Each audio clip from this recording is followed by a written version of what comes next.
Hello, thank you for joining us on the Tuesday edition of Journalist Hangout. I'm Ayodele Uzubakun. Today on the program, Attorney General of the Federation urges Governor Makinde to reinstate sacked local government chairmen, wants other governors to replace caretaker committees with elected officials. Defense headquarters want EU to help block Boko Haram's access to funding as terrorist group intensifies attacks. And later on the show, protests break out in Lagos, Ekiti, and others as support for Amotekun security initiative grows. I'll be hanging out with Babajide Kolade Otitoju and Sam Ibemere. So if you're ready, let the hangout start now. Glad to have you there. Now, it has been argued in several quarters that state governments have no business tampering with elected local government officials in the federal structure like ours. But governors continue to tamper with council's administration in their states despite court verdicts against such steps. Attorney General of the Federation and Minister of Justice Abubakar Malami, SAN, want a stop to this. In a letter, the AGF urged Governor Makinde of Oyo State to reinstate sacked local government chairmen in the state immediately. In line with the Supreme Court verdicts on the matter, Malami also wants other governors to disband local government caretaker committees in their states and install elected officials who will bail the cats. Now, Babajide, we've seen these judgments over and over again from different states. There was a time it was Ekiti State at a point in time that this matter has gotten to the Supreme Court, that a governor elected, once he gets to the office, not looking at the tenure of the democratically elected local government chairman, he doesn't care. He suspends them, disbands this thing because they might not be from his political party. And that tier is always under the apron string of the executive, that's the governor himself. You see, there is nothing that Governor Makinde has done that those before him hadn't done. These council chairmen, they get elected into office. Governors willfully suspend them, sack them. They get the state assembly in their respective states to punish local government chairmen that they do not like. If in rare occasions, someone from a rival party wins a local government seat, those governors will frustrate that person. Eventually, they will kick him out of office. Rare occasion, as they put it. Yes, rare. Because I can only remember very few cases, you know. I think in Nasarawa, there was an election. Under, recently, it happened, PDP won a seat in Niger State. And deliberately, they made sure that the announcement was not made. This is the kind of shitty democracy that we are running in our country, where governors assume themselves to be God and then decide to do what they like. So this is the thing. But what Governor Makinde must realize is that Nigerians are becoming more and more interested in constitutionalism and the rule of law. And the president himself is interested in the independence of the third tier of government.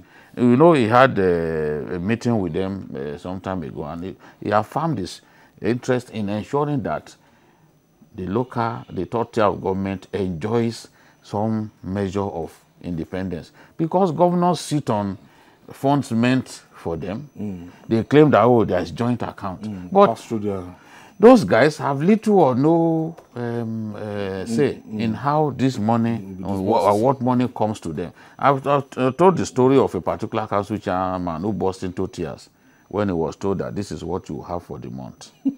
In a southwest state. I'm sure that man knows me. You know, this is the thing. It just can't continue. And Governor Makinde is aware. He also happened to have come just not long after the Supreme Court gave a verdict. So that is why it should expect that this pressure will go on until it does what is right. Because the Attorney General is saying, look, in line with the powers vested in me by the Constitution, Section 150 subsection 1, I have every reason to inform you that this thing is unconstitutional. It's unconstitutional to sack elected council chairmen. Forget about the fact that if I may have done it. Forget about the fact that the man with the white beard in Ogun State, I mean on those states, has done it. Forget about the fact that it's been done in Ogun. But your own has just happened, and you are being told, go reverse that decision. The governor is being told to reverse himself. I don't see anything wrong. If he continues like this is a governor that is already being loved because of some of the things that he has done. He's going to end up damaging his own responsibility. People will see him as a governor who does not think that he's responsible to anybody. People will see him as a governor who does not respect our laws. And when you do not respect our laws, that time will come when you would want someone to obey the law when it favors you, and it may not happen. Sam, let's look at it from the political point of view.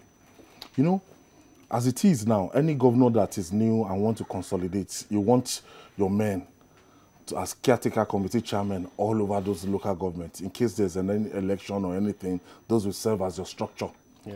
Now, let's say you have 3/4 of the local government chairmen in Oyo State as APC people.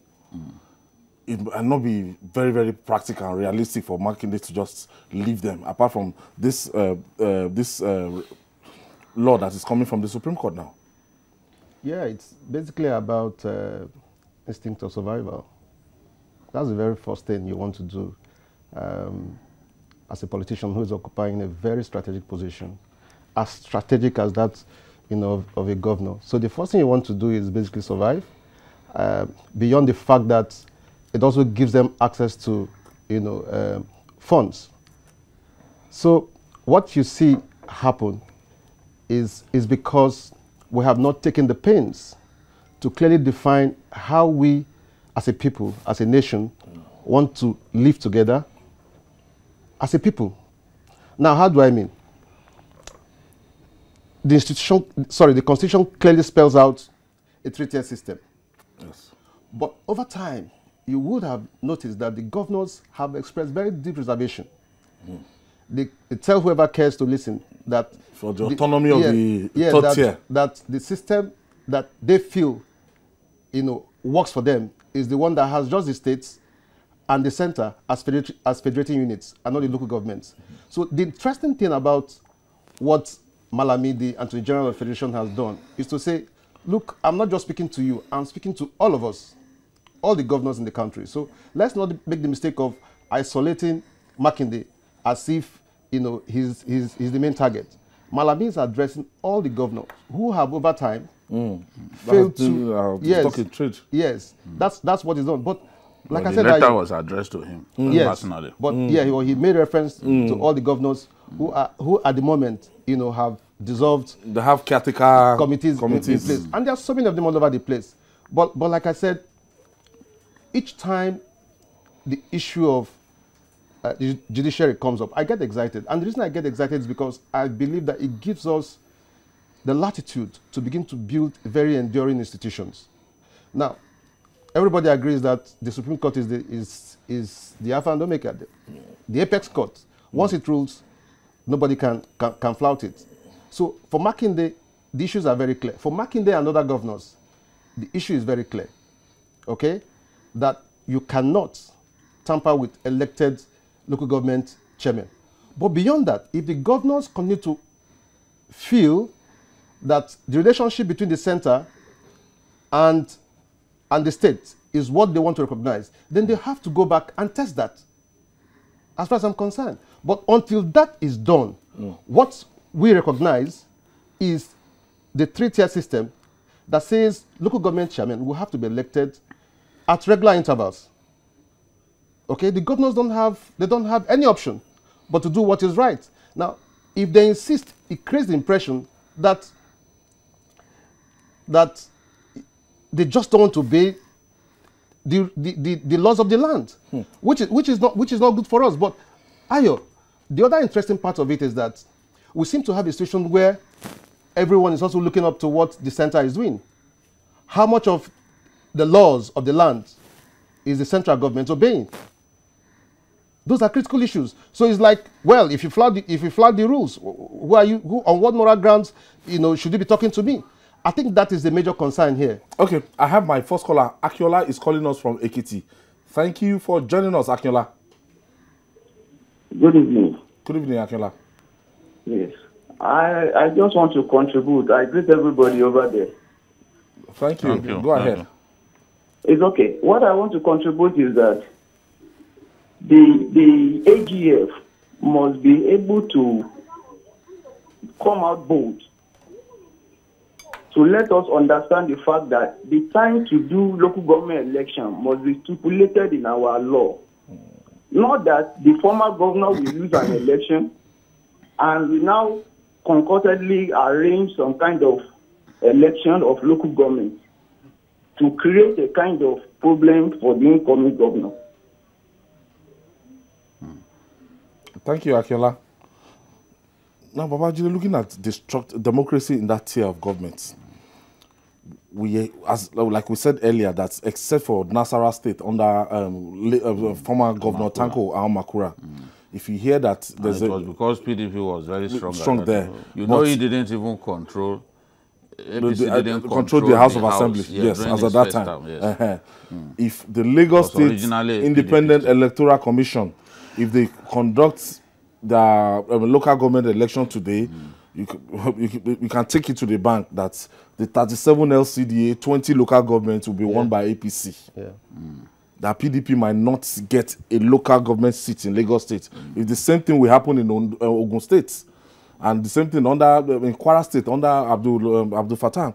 So, talking about State Independent Electoral Commission, talking about the governor supervising the election for this third tier of government. Babajide, there was a time they were toying with the fact that, look, INEC should just take over this responsibility.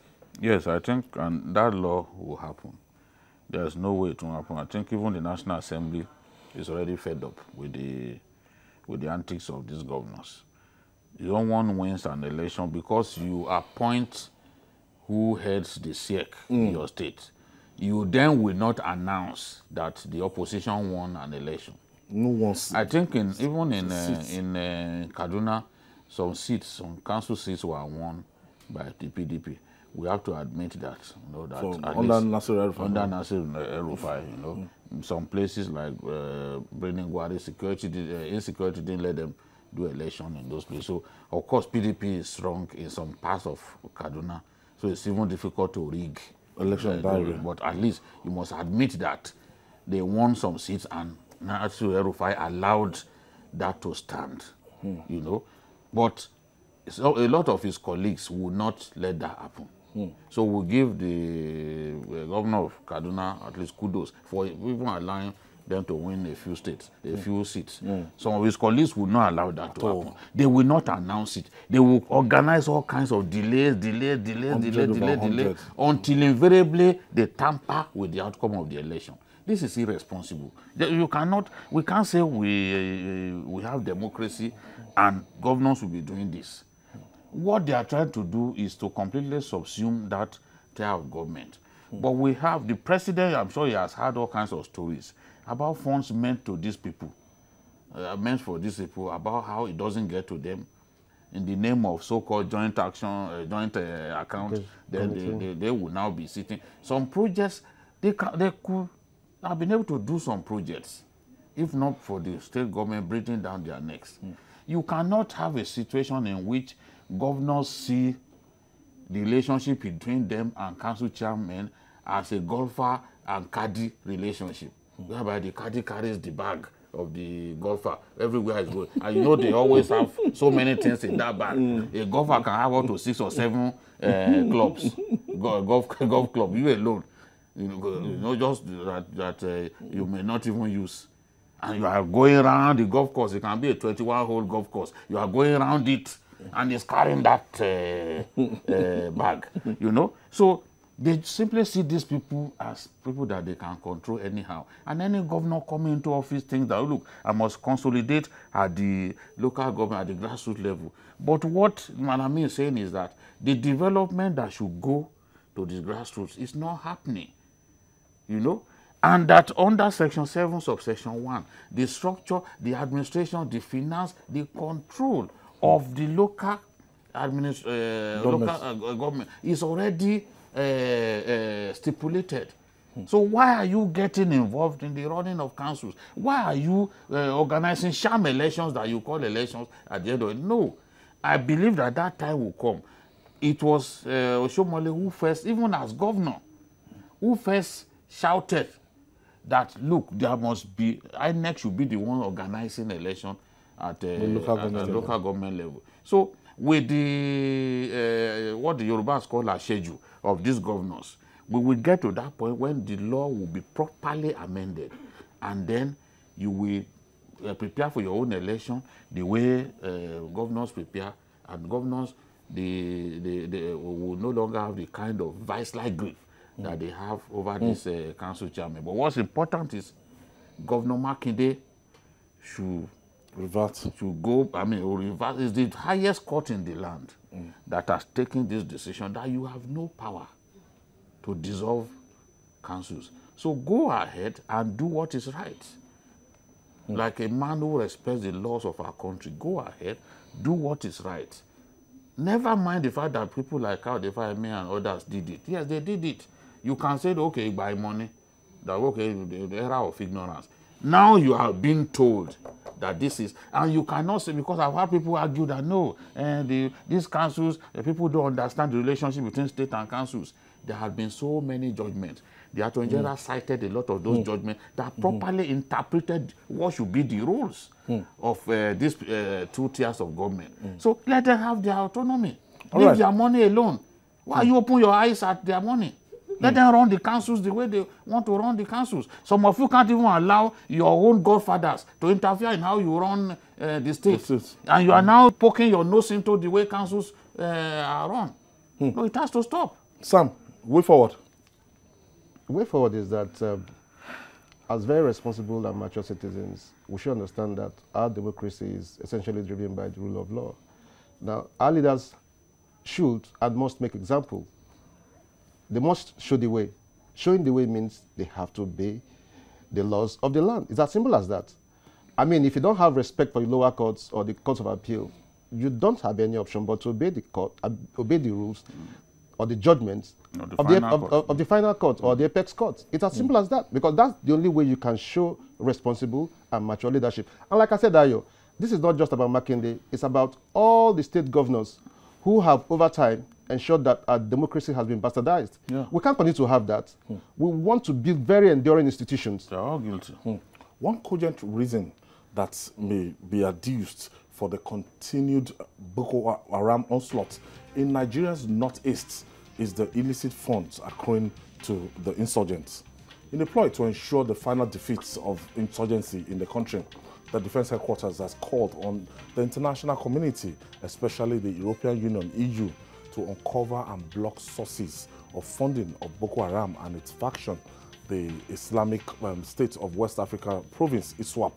The Acting Director of Defense Information, Brigadier General Onyema Nwachukwu, said despite renewed attacks by Boko Haram fighters in recent times, the military has made progress in the war. According to him, blocking the sources of funding for the terrorists is required to destroy them totally. Jide, I think we're now looking inside now, that beyond the military might, beyond facing these people, using the forceful way, another way you can also use to, incapacitate them is to block funding, feeding, and anything that has to do with logistics to Boko Haram.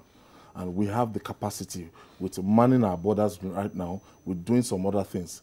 Now, we need, since we know that they might be getting funding from from ISIS, the parent body.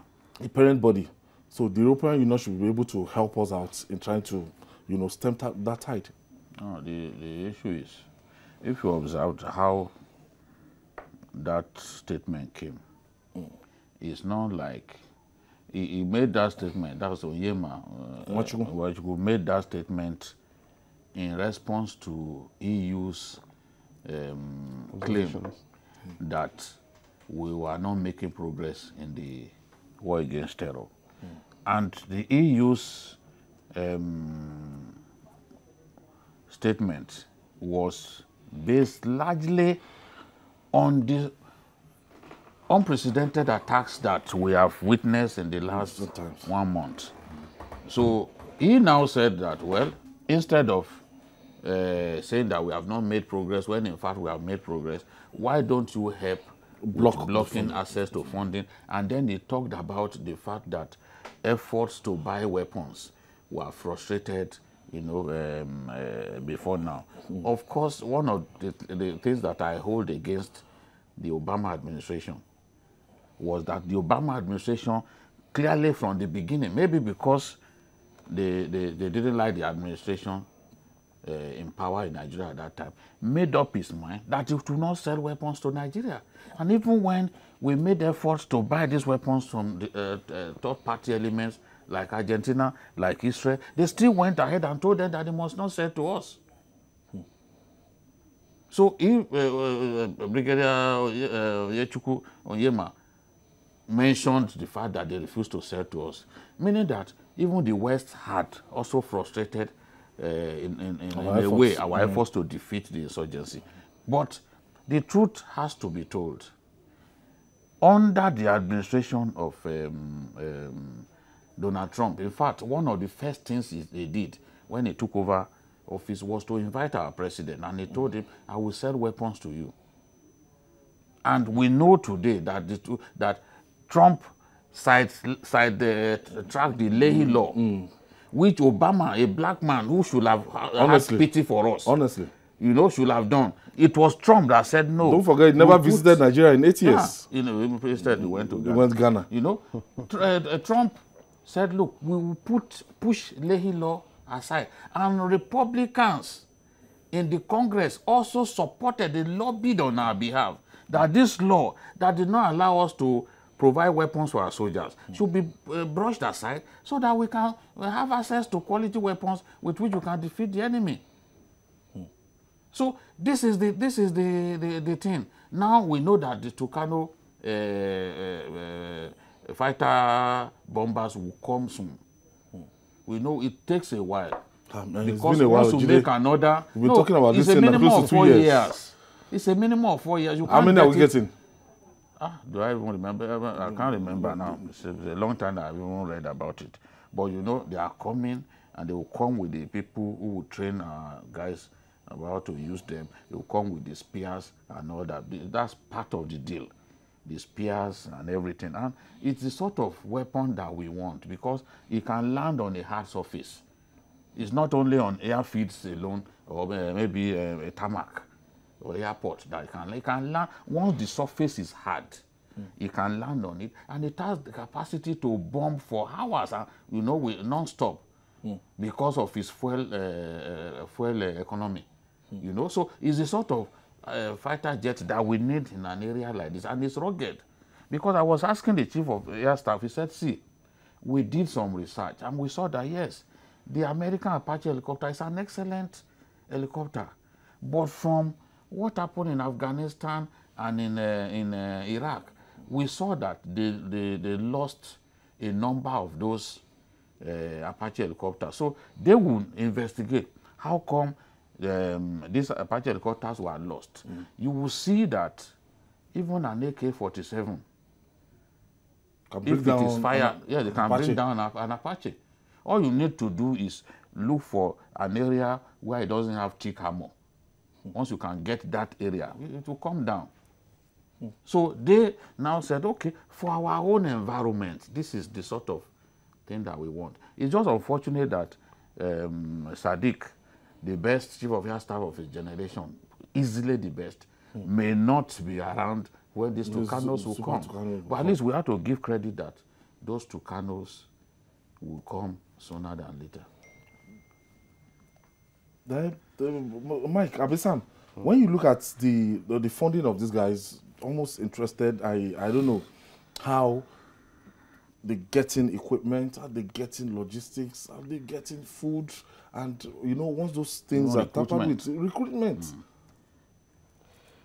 Oh yeah, you know, what we're facing is a very unique war, and globally, the issue of terrorism is one that is no longer limited to nation states. These people operate beyond borders, and they have their chains, they have their network, and that's the truth. So essentially those fundings come from this network, established networks all over the world. There are those who are willing and ready to fund because they believe in a common cause. And that is what is driving the entire war. Now, if you ask me the intricacies involved, I probably wouldn't have any questions. But they have their networks. They do have their networks. Okay. In the case of Boko Haram, we've established the fact that they have links with ISIS. Okay. Now, this funding that we're talking about could be from even the internal sources. There are people who have sympathy for the entire Boko Haram war. You can't rule that out. So they're not going to places like Libya and the rest of them. Of course, smuggling is all part of it. And one thing we must appreciate, Ayo, is that across the entire northern belt of our country, it is admitted that our borders have become so very porous. We have had principal officers, you know, telling us without missing words that you can literally walk through our borders in the north. You probably have some element of some semblance of security, control in the south, but in the north is almost as porous as you can imagine. So these are routes beyond the international funding that you're talking about. These are routes, they are just there. You ask yourself how these things happen. And then thirdly, we have had several losses on the part of the Nigerian military. Several stories of how these terrorists come in, attack our soldiers, seize, hardwares, equipment, and the rest of them. Okay, so it's clearly a case of desperation, really, to survive. I have this call from Austria. Bishop is calling us from Austria. Thank you for joining us all the way, Bishop. Yeah, thank you, Ayo. Go ahead with your contribution. Okay, thank you. You guys are welcome. Please, it's very astonishing when you people are saying that America doesn't want to help out, or maybe Obama doesn't want to help out during his tenure as a president of America. You see, we should tell ourselves the truth. You understand? Nigeria is too big, to be held ransom by a kind of set of people that is making life miserable for each administration that is coming. We cannot be fighting ourselves. Who are the Boko Haram? The Boko Haram government knows them. Every one of us knows them. Who is funding them? They are not. Look, Nigerian military can flush them out in a twinkle of an eye if we are telling ourselves the truth. Okay. Get the service chief. Change the service chief. Okay. Okay. Thank you. Sam is saying that he knows them, but I don't. No, I don't know. I don't everybody knows them. Everybody knows the them. Government knows them. I don't know them. We'll take this breather. When we come back, we'll talk more. It's still Journalist Hangout. Please stay with us. Come back. It's your multi-award winning program, Journalist Hangout. We're reaching you live from Television Continental here in Lagos, Nigeria. Babajide, so looking at how we are going to get enough equipment, things that we need to face the Boko Haram guys head on, because towards the end of last year, the frequency of their attack, it was amazing, and they actually picked up. Yes, I will even say that even this year, from the 1st of January to 18th of January, Boko Haram launched 14 attacks. That's almost a daily affair. And 38 persons died, 32 injured, and 8 kidnapped. Among those kidnapped were security agents. This is official information that I'm providing. I didn't sit in my room to concoct it. That is recorded. It's possible that there were attacks in some distant places that were not even recorded. You know, in places like Chibok that are so close to Sambisa, you know, and all of those areas near Damboa, close to Sambisa, attacks happen almost every day. A lot of them don't get reported because those boys are running riot in some of those areas, you know. So this is the thing. The attacks are now very frequent. The Damaturu, the Maiduguri-Damaturu highway, for example, that is where they stay now to kidnap people. I remember on Christmas Day, they beheaded people. One of them was shot. Others were beheaded. And you said something quite astonishing yesterday, as in even Kaduna here. I've been going to the airport in Kaduna State. No, it's the bandits that are running riot there. The Kaduna airport, anything after 9 o'clock, 9 a.m., no flights, no flight anymore. They don't do afternoon work anymore, because if you are still at the airport at 5 p.m. and you are planning to go home, you are risking your life. That whole area, because the Beningwari highway is close to the airport, and you know that Beningwari is a bandit's den. So they'll come in from that area to pick people. Airport staff, they told me by themselves that once it's a bit late, they would rather sleep in the airport than go home. So try to go to Kaduna now. The flights are either 7 a.m. or 8 a.m. and the flight will come back. So if you must go back, it has to be very early again, not that 11 o'clock you want to go back to Lagos. That's not going to happen. Currently, that is the situation. Because I went there the other day for that retreat of the Niger State ESCO, and this is what I witnessed. And I asked questions. What is going on? Anything from 9 a.m., no more flights because of the security situation. People can deny the way they like. People can say all kinds of things. But we are saying the truth because we want our government to sit up and save the lives of our people. This is the situation.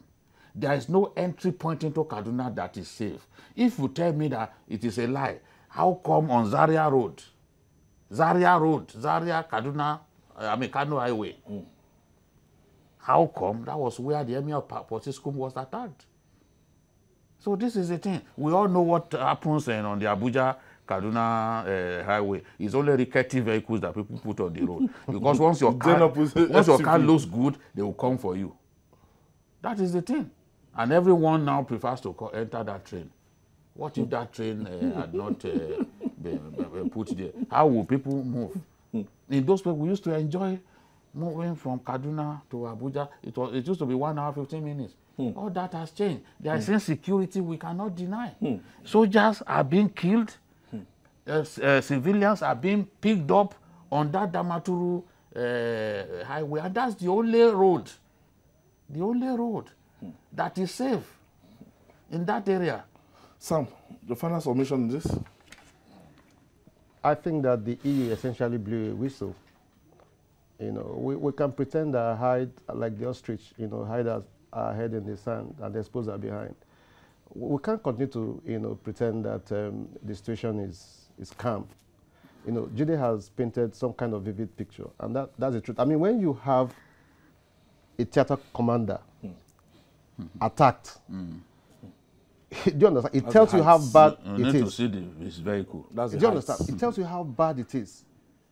Over time, I think that the figures that you shared with us are very conservative. Remember the attack on the Gamborun-Gala Bridge? We were told that some 30 persons were killed. All right? 70 soldiers over the weekend.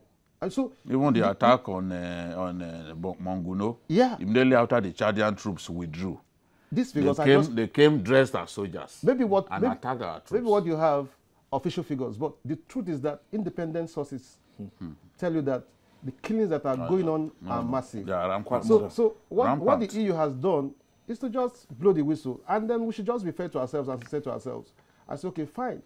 This information is out there. How are we responding? Okay? That is what is Nigerians are interested in. When the military spokesman, said that they were being denied arms and all that, it tells you a lot of things that are going on. That, but even as citizens, we are asking ourselves. Some time ago, we were told that about $1 billion were sought, by the presidency to purchase arms. We need some transparency. We need to ask ourselves questions. So part of that money is probably what has been committed to KANO and all that. Yes. So we want information. 4 years. I mean, you talked about 4 years because you can't pick these things off the shelf. No. But it's not like sweet. How are we able to coordinate ourselves and respond in the manner that we can keep these insurgents in check? That is what Nigerians are interested in. The funding, all right. The funding, I just hope that we can do something drastically about the recruitment, because sometimes I ask the question, when are we going to finish killing them? Because look, this village, Konduga, is the most attacked Nigerian village by Boko Haram. 16 times Boko Haram tried to enter Maiduguri through Konduga, and 16 times they were resisted. There was a particular day that Nigerian soldiers killed 64. Not exaggeration, no. They killed 64 Boko Haram fighters in Konduga alone. Yet these guys will still come back. Say they know they finish. So this is the thing. It's worrisome. I said 64. How are they recruiting them? I don't know how they get recruited. I don't know how the funding comes. And the funding enables them to bring in weapons on the black market, usually weapons from Libya. Some of those weapons are superior to what we have because they are NATO weapons. So this is the thing. When someone says, Boko Haram has better weapons than our army, it's not, in a general sense, it's not true. But a few of those weapons, when you put them side by side with our own, you see that those weapons, when we seize from them, they are not in our inventory. And you see NATO written boldly on them. So all those Libyan fighters, they are the ones who managed to get these things across through the Maghreb. All right, finally today, now, as a debate over the legality of the Southwest Security Initiative Amotekun rages on, neither the federal government nor those in support of the outfit have shifted ground. Another twist in the matter is the breakout of protests in Lagos, Ogun, Ondo, Ekiti, and others in support of the outfit amidst raging controversy. Support for Amotekun has continued to grow, with leaders like Governor Siriake Dixon backing its launch. Let's take some reaction from the protests in Lagos, Ondo.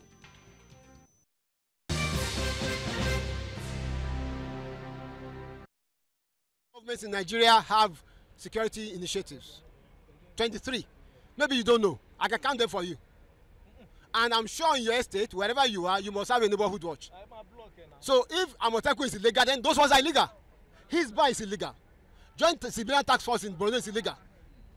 But then he is not the law. He is just a lawyer, an attorney general who has to go and defend his position in court. Few social issues that makes Amotekun very, very critical. Ritual killing is highest in the southwest. People are dying, terrorism. So it's not even a matter of quarrel. And if you observe, Yoruba land is the only land that has the tag no man's land. There's a land in Yoruba, the tag no man's land. That only happens in the southwest. You can't go to the east and call any land no man's land. You can't go to the north and call any land no man's land. And then this is an issue of security. And it becomes very pressing and urgent for us to take our security into our hands. Nobody knows the land more than the land inhabitants. Behind today's solidarity walk is, number one, to show to the world that we are in total support of the Operation Amotekun. That is the Western Nigerian Security Network that has been launched by our governors and are in support with our traditional rulers. That is the motive behind today's solidarity walk. I believe that Amotekun is a way forward to solving the problem of insecurity we have in this nation. We are happy with their steps. Now we can go to our farms peacefully, because most farms, especially even my own farm in Okoge, nobody is farming there any longer. It gladdens our hearts to receive this type of support from all and sundry in Yoruba land in support of the position of the governors on this issue of Amotekun, which has been specially designed to address the security issues facing our people. Now, in recent times, this is like the most popular agitation we've seen in Nigeria, because everywhere you go to now, the social media, the news, and somebody is talking about, you know, the state of insecurity and Amotekun. Yes, and it's the insecurity that has validated Amotekun, that has made Amotekun a necessity. Look at the Guardian in its editorial, you know, describing Amotekun as a masterstroke. Look at a retired AIG in Kano, Hadi Zarewa, saying on a radio station, in Hausa radio station, saying that, look, there's nothing wrong with this Amotekun. It's just a noisy minority that is trying to give this thing ethnic coloration and blackmail the people who, out of the desire to see themselves protected, are agitating for this. How can I have a situation in which my mom went home and was waiting for me? When will you come home? And I kept assuring her that I would come. But I was not prepared to take that risk.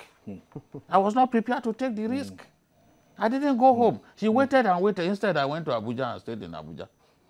And she was waiting for me in December. And I was on leave. So it's about this. You see, sometimes you just have to use your head. If I get kidnapped now, what will people say? Many people get kidnapped, they die in their hands. That one of Nigeria's so if it's not absolutely necessary to travel to some particular locations in our country, why should I travel? So this is the thing. There is no one who are, many of the people making all the noise because they have access to cheap data. Many of them have never been involved in paying ransom for anybody. Anybody kidnapped, they've never been involved. If you have been involved in paying ransom, you know how difficult it is. You are negotiating. I lost a friend, a lecturer, to these irresponsible kidnappers. They released some of them, but they held on to that guy. Clearly, the guy died in their hands. So, and they had collected ransom. That's the thing. Yes, from my village. You know. So this, and they went for a wedding in Edo State. They were on their way back when they were kidnapped. So this is the thing. Look at what the Oni said. He said, our regional integration should be seen in one light, and one light alone, that we are coming together to fight a common enemy. That enemy is not Nigeria. The enemies are the elements among us and their affiliates who are determined to cause commotion within the borders of our states and threaten our peaceful coexistence. We are not undermining the authorities of the federal government, but it is very important to realize that we have to address our immediate problems first. This is our own. All of us are Amotekun. The governors have done their best. I implore Yoruba people to support Amotekun. That's the Oni of Ife speaking, saying all of us are Amotekun. Okay. So this is the thing. It's a means of protecting our people. There's no way I will go against something like this, because I hate to hear that someone has been kidnapped. I hate to hear that someone has been beheaded. Like the camp chairman who was beheaded by Boko Haram. Honestly, I don't know. These are not stories that we want to read. And with these people, if you, all these hunters who are familiar with the terrain, if we provide what they need, the logistics, instead of sitting down and trying to demonize those who are trying to protect people, if we provide what they need, those hunters will ensure that they locate these criminals wherever they are, and we will be safer. That is the thing. Sam, your perspective on this Amotekun controversy? For me, the controversy essentially throws light on the fact that as a nation, there is very deep mutual suspicion. Otherwise, to those of us who are far removed from it, the question I want to ask ourselves is, I mean, what is wrong in seeking a way of protecting yourself? I mean, if government has failed, and indeed government has failed, that is why you have these initiatives all over the place. If we had guarantees of protection over lives and property, you wouldn't have, you wouldn't have individual states, embarking on these initiatives. That's just the truth of it. So government, on the one hand, by its response, whether directly or indirectly, through its officials, is clearly admitting that it has failed. There is nothing absolutely wrong in states seeking to protect the lives of their citizens. Now you ask, how legal and all that. And I don't see difficulty of getting these things legalized. Yes. So why quarrel with it? What we should be asking for is to perfect the initiative. Because already you have states, over 23 of them, yes, that have already embarked on these security measures. So Erufai has the vigilance force, which is set up last year. So if we don't have suspicion between and among us, why would somebody? And these reservations have been expressed by some rickety groups from the north. Permit my word. No, see, the thing is, Nigerians don't know that the... I want you to make that clarification. That there is Mieti Allah, that is the renegade. It is not the mainstream. You know, it was that same guy who was abusing Tinubu the other day. Now, when this fellow, who has a crooked past, that his own colleagues they've even chased him out of their group, when he talks, some Nigerians will now take him seriously. He does not speak for Mieti Allah. He doesn't, but that nuisance value is what is creating a lot of tension. But Nigerians need to know that it's just a renegade that man does not speak for the entire Mieti Allah or the mainstream. The mainstream Mieti Allah. Yes. The mainstream Mieti Allah, it does not belong to the mainstream Mieti Allah. So that Kotori is not the mainstream. No, not at all. We organized a security summit. You know, people like Nuri Badu, they're actively involved with Mieti Allah and the rest of them. But not with that group. Because this is just a faction, a small faction. Now, those ones, people work with them and they're interested in peace. You will never hear them making such inflammatory comments that divide us. I think I have it. Aliyu is on the line. Thank you for joining us. Thank you, Aliyu.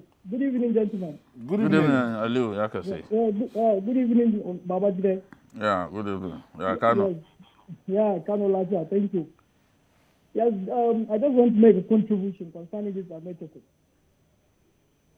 Well, there is nothing bad in this to me, actually, because I'm expecting this to even start from the northern part of Nigeria. Because that's where the problem is. People are coming into our state, into our country, strangers coming from neighboring countries. We don't know them. We are just living with them. You understand? So this move is just, they want to politicize it because it's a very good move by the West. Because the police that we are having, you understand, the police that we are having, they cannot protect us because their manpower, they lack, they need so many things to carry on their operations. They lack vehicles, they lack weapons and ammunition to protect lives and property, especially here. That's why we're having all these kind of challenges, insecurity everywhere. Even when you come here to the north, Babajide, maybe you're familiar with this. People in our locality, they used to organize some people. Is it what we call like local vigilantes to protect their families? Their families. Because you went out and left your family, you don't know who will come and kidnap your family. So that's what is happening. We don't know the people. People are just coming into this country. We don't know them. Even when you see them, their color, the way they speak, you know, it's not your people. But we are living with them. You understand? So we need to. We shouldn't politicize all this move by the West. Thank you, so that shows you that the renegade from Mieti Allah is. So it's not a majority. It belongs to a small faction. It's just a rabble rouser, a noise maker, who has absolutely no respect. He just speaks anyhow. He speaks before he thinks. This is the way he's been misbehaving all over the place. And then when he speaks, they will say, Mieti Allah. It's not Mieti Allah. Tomorrow we can call the secretary of Mieti Allah, that gentleman, it's good for Nigerians from to know. Yobe State. Yes, for Nigerians to know that that's Mieti Allah proper. He speaks for them. They chased this one away. This one who is abusing people who lacks the decorum to speak, he's being chased away. But Nigerians don't know. When someone who's been chased out of a group, who is a renegade, talks, you are now taking him seriously. Why should you take him seriously? Mieti Allah, what's the meaning of that? Mieti Allah is different. The mainstream Mieti Allah, you will never see them talk like this. No, they will not. These ones are just out to divide up. Remember the way he was abusing Tinubu the other day? Do you think the mainstream HLA will just get up and be abusing Tinubu like that? They will not.